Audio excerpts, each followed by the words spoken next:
நம்ம இன்றைக்கி என்ன பார்க்க போகிறோம்னா பிரண்டை துவையல் பார்க்க போகிறோம். அதுக்கு தேவையான இன்க்ரீடியன்ட்ஸ் பிரண்டை. இதை நல்லா நான் தோல்லாம் உரித்து நார்லாம் உரித்து ரெடி பண்ணி வச்சுருக்கேன். சின்ன வெங்காயம், தக்காளி, பூண்டு 4, வரமிளகாய் 7, தாளிக்கிறதுக்கு கொஞ்சோண்டு கருவேப்பிலை, கொத்தமல்லி, கொஞ்சோண்டு தேங்காய், டேஸ்ட்டுக்காண்டி புளி சேர்த்துருக்கோம். நம்ம வச்சு அடுப்பில் வெறும் சட்டியில் பிரண்டையை போட்டு நல்லா வதக்கணும். எல்லோரும் எண்ணெய் ஊற்றி வதக்குவாங்க. நான் எப்போதும் ஃபஸ்ட்டு வெறும் சட்டியில் வதக்கிட்டு அதுக்கப்புறமாட்டிக்கு தான் எண்ணெயில் போடுவேன். ஏன்னா இதில் இருக்கிற நச்சுத்தன்மையெல்லாம் போயிடும் நம்மளுக்கு. அதுக்காண்டி தான்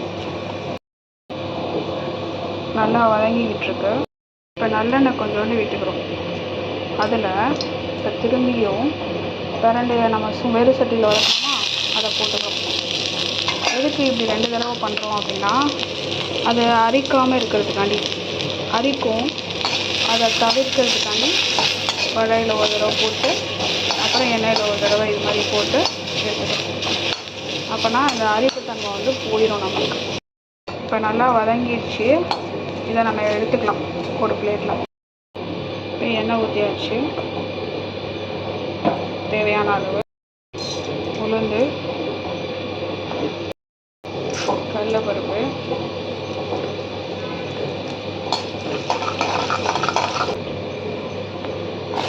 வெங்காயம்,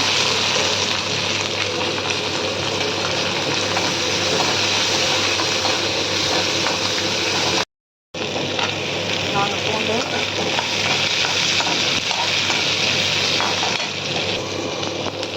7 வரமிளகாய்,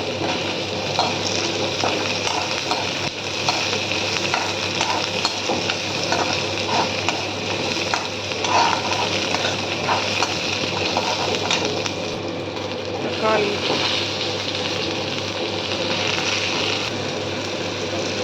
இப்போ பிரண்டையை போட்டுக்கலாம். தேவையான அளவு உப்பு.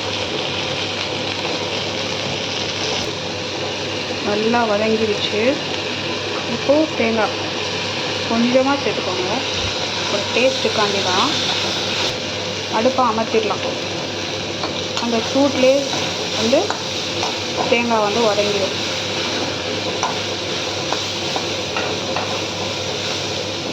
புளி கொஞ்சோண்டு சேர்த்துக்கிறோம்.